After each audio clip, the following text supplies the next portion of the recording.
Hello, I hope that by now you've heard of the most innovative event for transplant professionals. I'm talking about the Transplantation Learning Journey 2.0, or TLJ in short, taking place from 15th to 17th November this year. I am Luca Segantini, CEO of the European Society for Organ Transplantation, and together with my colleagues, we have been busy working on TLJ 2.0 since last year. Why is TLJ different? Well, events are supposed to be helpful in disseminating science, but TLJ will actually produce new science through the outstanding work of 7 work groups which have been trying to reach a consensus on critical issues in transplantation.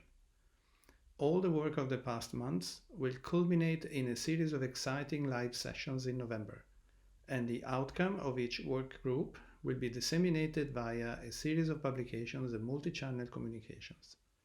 Overall, we plan to keep TLJ as an ongoing stream of activity that will engage the transplant community 365 days each year. I hope you've been following the TLJ preparatory work, but if you haven't, I look forward to seeing you in mid-November. Thank you.